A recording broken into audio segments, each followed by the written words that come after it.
offenses in which I would like to see Lamar Jackson played, ranked from 5 to 1.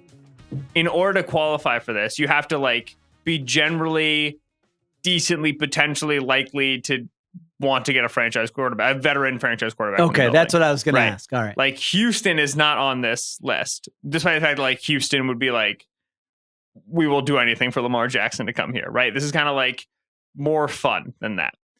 5 is Vegas. Vegas doesn't make a ton of sense. It'd be fun to watch him play with Devontae, be the best receiver he played with. But like the passing game is not like the passing games that he's super used to. They do like the crossing stuff. They do like the full field stuff. He did some. I don't want to see Josh McDaniels kicking field goals on 3rd and 1 with Lamar Jackson. But like if they re-sign Josh Jacobs, that's a really cool running game, whatever.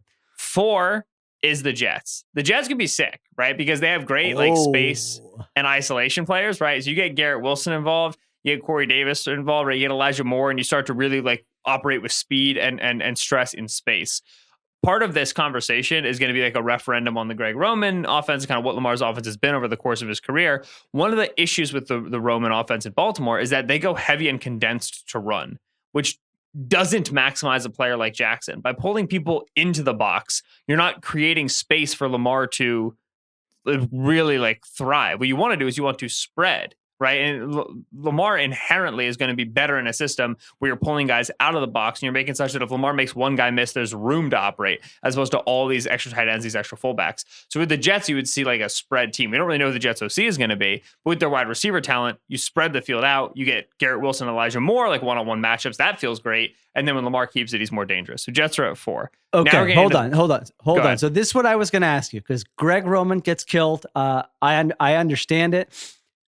So the Jets, they don't have an offensive coordinator, and I'm putting you on the spot here, so maybe you haven't thought about this. You want to get back to me? That's fine. Well, Robert Solak calls you up. He says, Ben, I love extra point taking. You and Sheil, I've been listening to it every week this season. You know what? I kind of liked your Lamar idea. We're going to make some calls to the Ravens, but I want to make sure I get the right OC. I don't want people to be ripping me for like my Greg Roman hire 3 years from now that I'm not maximizing Lamar Jackson.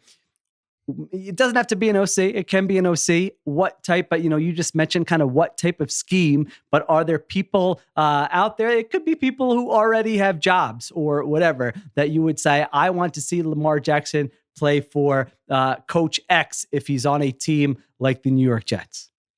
I want somebody who has experience coaching and working with mobile quarterbacks, right? So that's number 1. So you look at somebody who's on like the Eagles coaching staff in terms of like Brian Johnson, who's their quarterbacks coach, who's previously a college guy in Florida. I think that he makes sense. Joe Brady hasn't done too much with mobile quarterbacks, but like they used Burrow in like the RPO game and sometimes in the run game when he was in LSU. He's another guy who's got college background. I think that you can bring him up and that's interesting. I have a question. If the Jets traded for Lamar Jackson and hired Jeff Stoutland, Eagles offensive line coach, to be their offensive coordinator, would you officially become a Jets fan with your mom? Not a Jets fan, but I'd be pretty stinking close. I'll tell you that.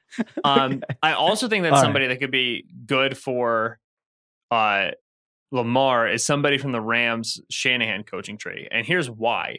The number one most misunderstood thing about Lamar as a player is that he's extremely good throwing to the middle of the field, right? Like, the grown-up area, he's awesome. Since 2018, throws between the hashes, 5 to 20 yards down the field. He's 7th in the league in EPA per play.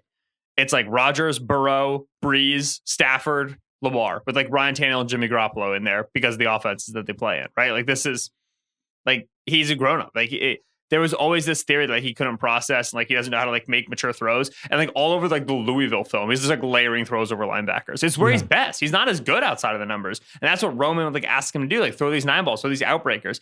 Throwing middle of the field is really nice for him. So 3rd, I have Detroit. Okay. And like Detroit's full-throated support for Goff. I understand it. I get it 100%.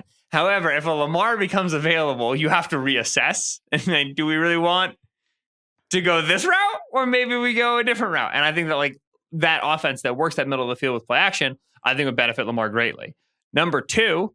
Now, hold on. Now that would be fun. That got me a little tingle. That got me a little excited. With that line? Lamar, the line is there. You already have the weapons. Jameson, you can even add to the weapons. With Dan Campbell, they want to run the football. He's going to be able to run the football. Division up for grabs. You're going to the NFC. NFC needs some of this quarterback talent. Move some of these guys to the NFC. We're all NFC for the next couple picks. That was a team with the resource, a out. team that knows it probably wants to take a big swing here at some point. As we've talked about, again, Lions fans, don't get mad. Goff played well. We're talking about future, several years, sustained success. So I like that one. All right. Who you got? 2-1. Detroit is extremely fun. It gets funner. The Giants are at 2. And like, again, like I what are the Giants going to do with Daniel Jones? I do and I don't know. But holy smokes, man. If you think the Daniel Jones Russian quarterback experience has been good, with how well Brian Dable has called that up, with how well he creates scrambling opportunities for his quarterbacks, like it's a coached thing. You can tell that they work on it, when to scramble, how to find the space.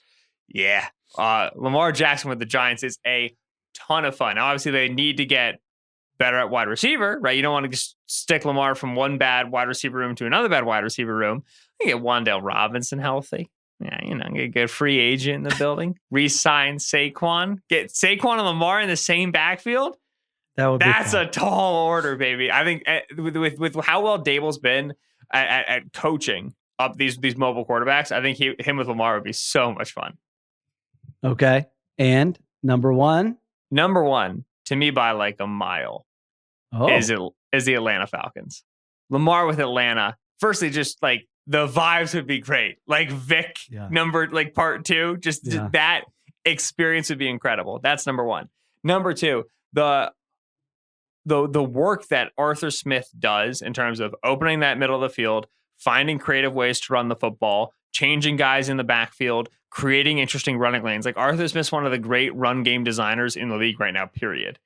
That, and he has such like a smash mouth mentality to him, but it's modern. It still like uses spread ideas. They get guys moving horizontally. They get speed on the field. They get the ball to speed easily. Like it fits so well with Lamar. And then he throws so well to the areas of the field that they rely on, where they hit their play action passes, and the weapons are already there. Kyle Pitts and Drake London just sitting, waiting for some good quarterback to cash in on what they could be, what the potential is for 2 top 10 picks. Catch radius guys. Lamar loves to trust catch radius dudes. Everything just fits. Lamar in Atlanta would be perfect. And the Falcons, the Falcons have the 8th overall pick here in the draft. They've got some stuff they could give up. They've got to get whether they like Desmond Ridder or not. I think that is a great number 1. You mentioned it. The Falcons 3rd in rushing DVOA this year. First was the Eagles with Jalen Hurts. Second was the Ravens with Lamar Jackson. And then third was the Atlanta Falcons. So I like the Falcons. So the Falcons giving up number 8 and probably multiple other high picks in the years ahead. But it's I can see it. I can picture it in my head. Him playing in Atlanta, him playing indoors. Like you mentioned, they have some very young weapons there. The run game has been very good. Line is good. Re-sign Caleb McGarry. We're good. Right. We're cooking. We don't need defense. Don't worry about no Dean Pease. Don't worry about none of this depth chart. We're just scoring 40 every week. We're chilling.